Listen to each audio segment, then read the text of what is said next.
Today, I want to talk about driving. Okay. Specifically, what's on my mind. Let's talk about the style of driving because being on the highway recently in traffic, it just got me thinking about how people drive. I'm not a great driver. I don't think I'm a terrible driver, but people do get car sick when I drive. That's a high indicator. So maybe I'm in denial. Has anyone ever said to you, you're a really good driver? No, no. They have said I'm a bad driver, so maybe I am in denial. Hey, how do you tell your good friend he's not a good driver? Okay, so I'll drive. If you don't mind, I'm going to go first in terms of if we're talking about style of driver. Yeah, that's why I asked you. I am absolutely too aggressive of a driver. What does that mean? That means Polly says you're going to get us injured. Like you're driving. So I'm the guy. Like whiplash or a collision? I'm the guy when everyone's lined up because there's a lane closed at the end. I'll go all the way to the end. And then I will point to the study that says it's better to do it that way. Oh, okay. So you're saying like there's construction, lanes ending, yeah, and people get over immediately. No way. I'm going till that line. Oh, I'm completely on board with that. Okay, like good. So that's not too aggressive. You come up. Some people might think it is, but it's common sense because what you're doing is you're using the traffic flow, and then you look for a natural break to get over. But there are trucks and there's others who will block that lane. Yeah, because they're stupid. They're vigilant. They're vigilantes. But no, I've been Polly and knock on wood. I haven't been in an accident. Are you a lane changer? Yeah, and I'll go on record as saying there are people in the left lane that should not be in the left lane. What are they doing? They're just, and then they look at you like you're crazy when you go past them. And you take them on the right. Yeah. Yeah, you're like, get over. Turn your blinker off. So what Polly has said, hey, you're too aggressive. You're coming up too close on that car. She does the same with Ben, but I'm like, it wasn't me who said it, but some comedian said, gee, I'm so glad I have you in the car to save me. How did I live? I would have been dead long ago. Yeah. I'm with you there. But I will say in defense, being in the passenger side, it does seem more intense when you come up on a car. Like when I'm in the passenger side, and then I look and I was like, and then I realized that no, it's no different. It's just maybe it's because it's a control thing. Like when you're behind the wheel. Do the people you drive with regularly, do you say, oh my God, that person's really a much more aggressive driver than me? No. Okay, fine. No, they're more demonstrative when I drive. When you drive. But I do. I'm a lane changer, and I also use the brake, which is terrible. Like you don't go right foot, left foot. Oh brake. no. Okay. No, but maybe it's not. I'm saying it wrong. Not that I use the brake. I'm a late breaker. Okay. Hence, your passengers nausea. I was in the car the other day, and I don't remember who it was with. They're like, we were in a hurry to get somewhere, and they said, "I'm fine. I just don't want to get car sick." And I said, "Okay, I got it." Yeah. So say no more. I got you.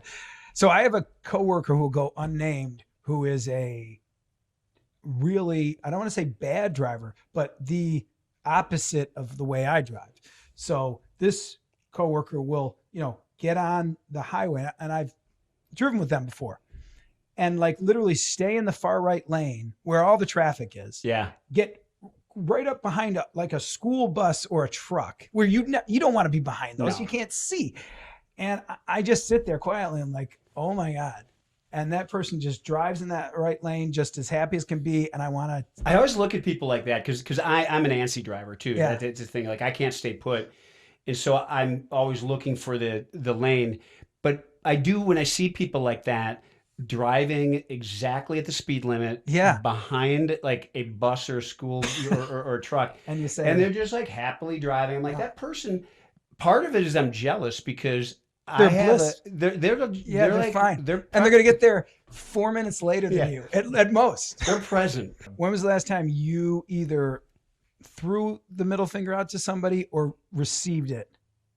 I mean, you're talking about road rage. No, I do not flip people off, and I cannot think of the last time I'd been flipped off. But I was not that long ago and I'm embarrassed to say, I was glanced at my phone just here in in my neighborhood, and I kind of drifted over a little bit, Okay.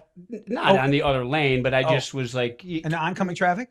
yeah, but it was Okay. like Okay. we were in Okay. a Fine. side street, and some guy overreacted. He's like, Okay. Yeah. Yeah. Yeah. and I was Yeah. like, fair. Yeah. And I'm like, I Yeah. wasn't in his lane. I think I looked down, I and wasn't playing chicken. I I literally. drifted over, but Okay. he overreacted. But I would say I have to give it to him because he's probably like, that guy's on his phone. By the way, I don't know what it is about either even getting honked at like that or having an incident. We can call it road rage, but like it can get your blood going. Like you think about it even when you get home and you're like, that freaking guy, you have to Yeah. lay on his horn that hard. Yeah. I got flipped off just on Friday. I was on the tollway 90 coming in from Not driving 90 the tollway. the tollway 90 coming in from Hoffman Estates, and I was probably going 75 at least. There was not much traffic, and I was going at least 75, maybe 80, and I'm in the left lane, and there was a person,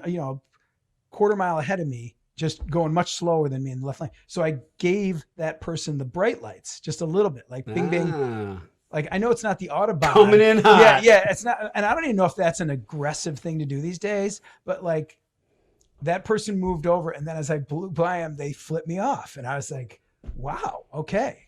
So boy, that's actually an interesting one because I have done the bright flick, but I don't know if that's still cool. If I were in the left lane and I was not, and there was some space in front of me, like, I don't know, 10 cars, whatever it is, and I got the brights behind me, I'd be like, oh, this guy's going faster than I am. I'm going to get over. Yeah. Watch him blow by. Yeah. And You that's see okay. someone coming up. Yeah. Because I got a new car, and in this car, Mazel tov. in this car, there's a lot of stuff going on. And one of them is the driver assistance safety stuff, which is this has a sensor where if you start to drift, the steering wheel like vibrates a little bit. Your car's newer than mine, obviously. Yeah. I've only rented cars that do that, and I find it really annoying. I hate it. Especially on the highway. I mean, one rental car said to me, maybe it's time to take a break. Yeah. And like I was like, oh my God. My old car had that. It would go, and I couldn't figure out how to turn it off. Like I'd be like on a 6-hour drive, and it doesn't go off, but then it seemed like in the last 2 hours, it would go off like every 20 minutes. Yeah. Be like, you need a break, cup of coffee. Does your your new car have the, cruise control that will, it'll like won't let you get close enough. Like you'll be going 75 and all of a sudden you're like, why am I slowing down? Because you're getting within 200 feet. I'm just getting to know it, but there's a lot of stuff on it like that. And I think now so many cars have it, but technology, it's great these days. Sometimes it's ridiculous and it's overwhelming. But yeah, I find that new cars are so much that's fun about them, but there's so much that's annoying. I don't mind when the car takes control in some way, shape, or form. Like when the wheel, and you can turn it off, and I'm in the process of trying to figure it all out, but it starts to vibrate a little bit and pull you over. And then when it starts to break when you get too close, like that's a little bit Big Brother for me. Maybe next week we'll be thanking the technology because it saved you from, hitting a child. Probably. Heaven forbid. Probably. But I also find the thing about new cars too, it's been this way for a while, but it seems like now it's even more so, is with all the screens and everything, it's overwhelming. Like I have trouble just figuring out how to turn the heat on in my wife's car or the air conditioning on. There's a TV screen and I'm trying to drive, and I think it's amazing with phones and all the distractions. I would love to see what the statistics are of fender benders. I'm going to guess you haven't had the chance to fully grasp how much technology is in your car and read about it. And I can see you go, I'll figure it out on the fly. You know what I did? I went on YouTube and I watched a video. Of the particular model. Yeah. And then I got cheats, because now that's the thing. I haven't read, I do intend to read the owner's manual or like flip through it. But now this car also has like an online, like in your car, you can look through the owner's manual. So I am learning about it. But again, the technology of new cars, like it's overwhelming. But there is one thing about newer cars, or I don't even know if it's it's not new technology anymore, but key fobs, like I get it. I understand the idea behind a key fob, Yeah. like having it in your pocket, unlocking the door with a push, starting Yeah. the car, pushing a button. But I really do miss putting a key in the car and driving it. There was something intentional about it. Like Yeah. I sometimes leave my car running. Yeah. That my kids have come home from places and go, full disclosure, I left the car running during my entire Pilates class. Parked on the street in the city. I'm like, what? She'd be like, I locked it. I'm pretty sure it was locked, but I came back. I was like, oh shit, this car was running. I'm gonna take a risk by saying more people do that are willing Yeah. to admit to it. Because I get out and the cars are quiet now, and so that's exactly it. Yeah. And then turning a car off, there seems to be. My wife had a car. It's not this one, but the one before. I think you had to push the button twice to turn the car off. Yeah, I'm with you, and I'm with you on the fob thing because Polly will. She's like, oh, it's always in my purse. That's my system, and I'm like, no, I it's got to go in the bowl. In the where when you get, that's where the keys are. Because you don't need to turn it off and do anything. Like you can lose track of your fob. Yeah. My last I haven't put it on this one. I put an AirTag an smart. AirTag be like locate my fob. Yeah. But the other thing too is there's like if we take Kara's car to go to dinner and her fob is in her purse. Yeah. And it's like, get in the car. I start it fine because the keys in the car. And then the gentleman I drop my wife in front of the restaurant. It's raining. I'm going to let you go right, and I'll go park. Why don't you go get us a table, honey? A good one. But no, so I'll drop her off, and then she'll run in, and then within 100 feet of the restaurant, all of a sudden the dashboard starts blinking that I don't have the key is not detected. Annoying. Yeah. And I'm like, crap, it's never happened. Heaven forbid. What if for some reason I stalled or I turned the car off? Like you're stuck. Yes. Like wherever you are. You walk of shame and get the key and come back and start it. And then that valet parking. I forget so many times if I at valet, I have the fob in my pocket. Yeah, and you go, here you go. And they're pretty good a lot of times to ask, but I have walked in, they've had to come find me at the table. Oh, because cars running, they could go you park get it. out and they go park it. But you got the key. And they're like, and they say to you, keys in the cup holder. And you go, that's right, buddy. Yeah. On a side note too about valet parking. Yeah. He's like, keys in the cup holder. Thanks, it's a new jacket. Yeah. It's in one of my pockets.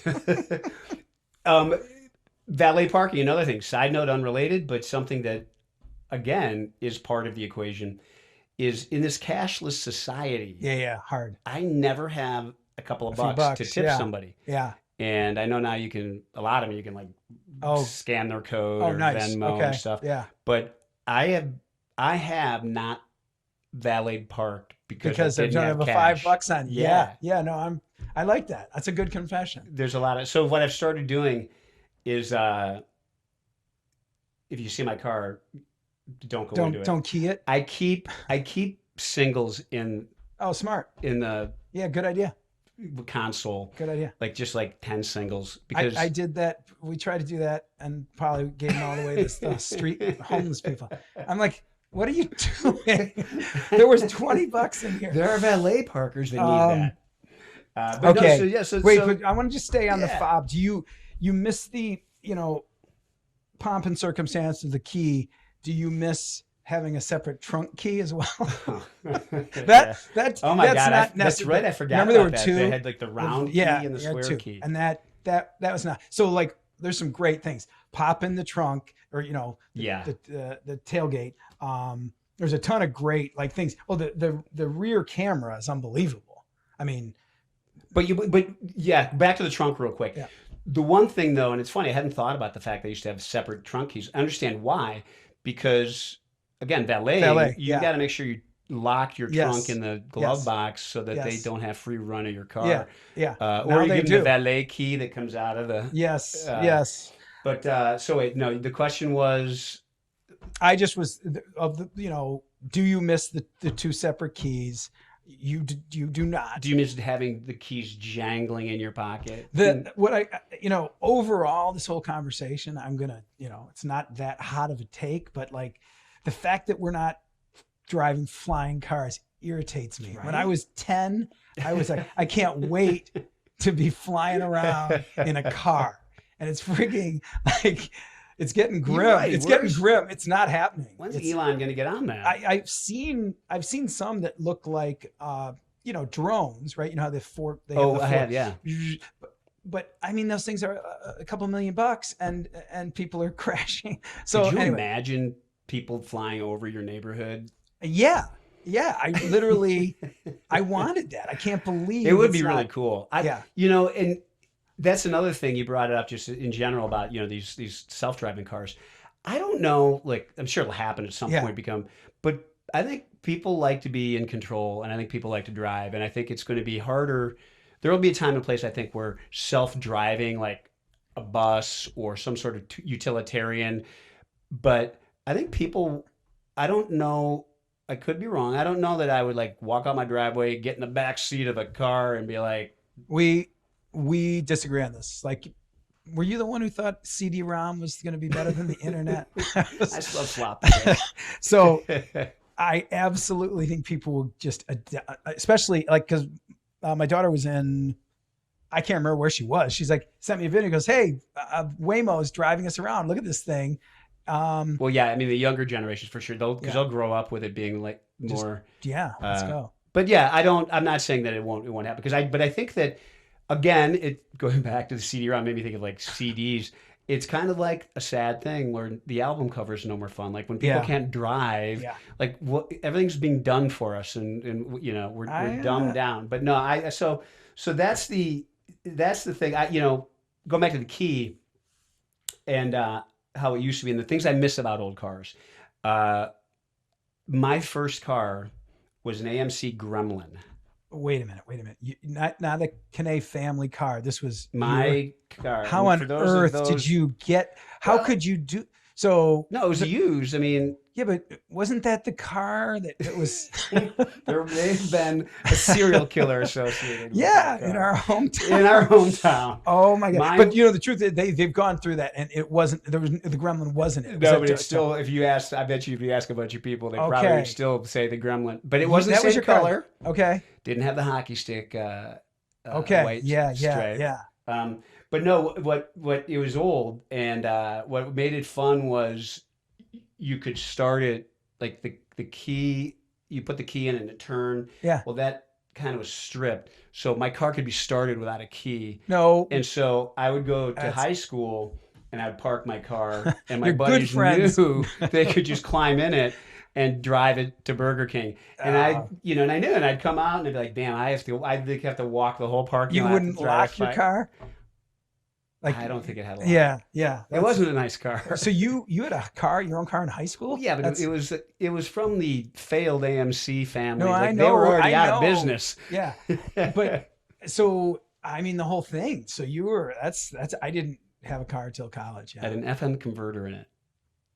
So so you can get FM radio. Yeah. How about, before I forget, I was in Wisconsin. We were visiting some friends. So they've retired and they're in Wisconsin now. And these are Polly's friends. So I got to know the husband, but we were in his garage, and he's got an old TR6. He's been tinkering, an old Triumph. Oh, yeah. TR6, 2-seater convertible. He's like, this guy's mechanically inclined. And he goes, I just do this to get out in the garage. And anyway, we took it for a spin. Let me tell you, and it's a 5-speed. And I grew up on a clutch, 5-speed car.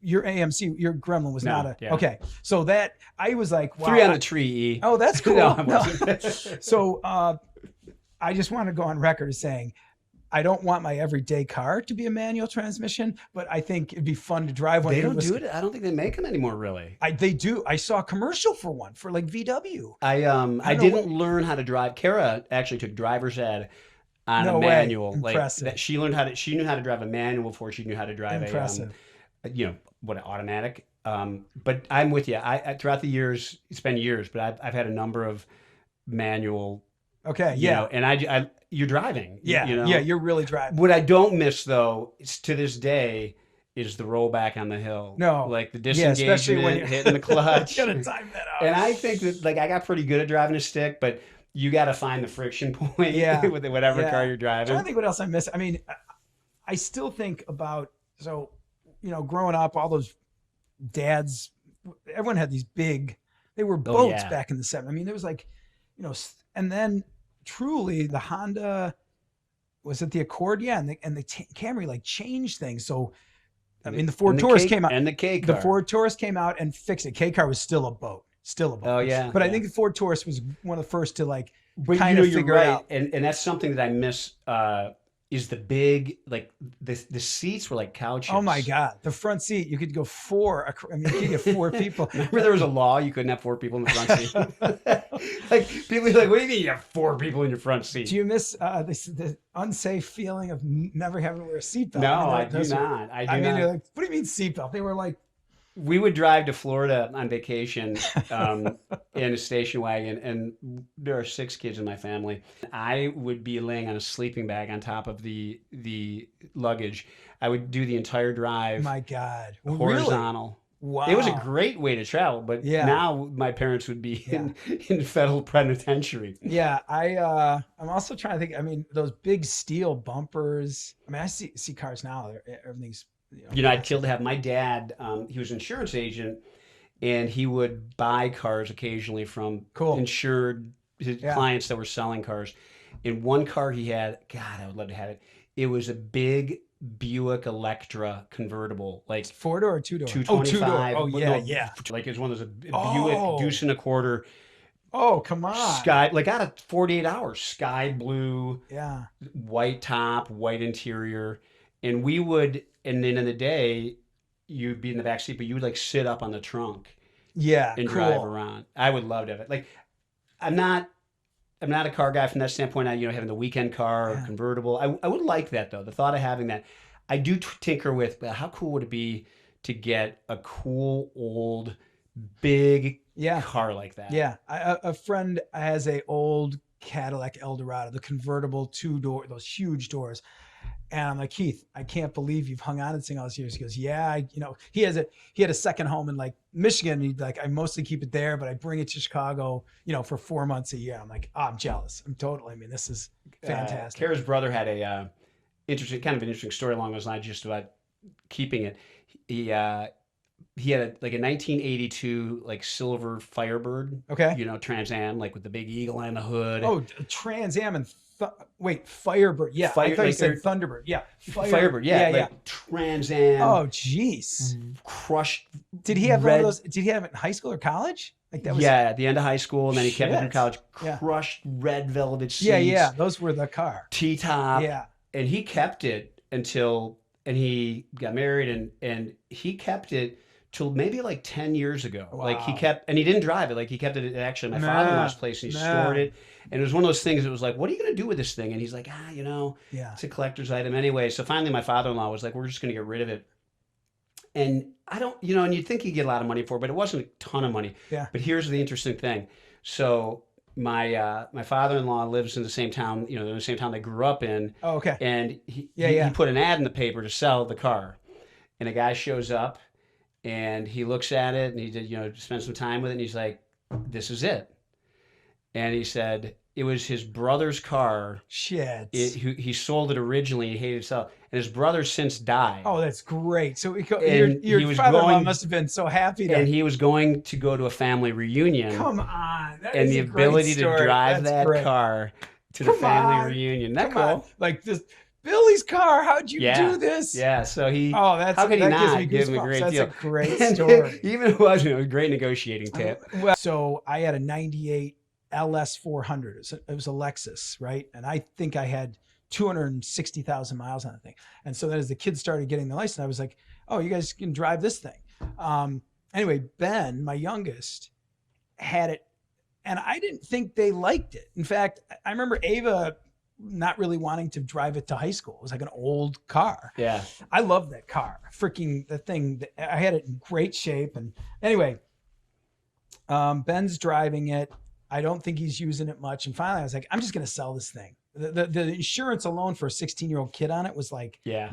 So I ended up selling it, and it wasn't for like 6 months or 8 months. Ben finally confessed. He's like, I'm just crushed you sold that car. My buddies and I loved that car. Like it was our, you know, entourage, you know, vehicle. And he's going to be rooming with these guys. They're getting their own place. And he's like, we constantly look. We want to find an LS. That's awesome. So anyway, yeah. No, that's a good story because kids, you realize as a dad, my kids the same way. There's things that you kind of take for granted, but it's part of their like coming of age. Yeah, or you know, what they did. And my kids had a car. They named it Sasha. Do you know what it was? What was it? Oh yeah, no, it was an old It was an old Lexus. It's like a 1995 Lexus. Yeah, I mean, those things will go forever. Yeah, and it was a great car. I think I bought it for him for like $1,500. Oh, that's awesome. Isn't that funny? Awesome. Good stuff.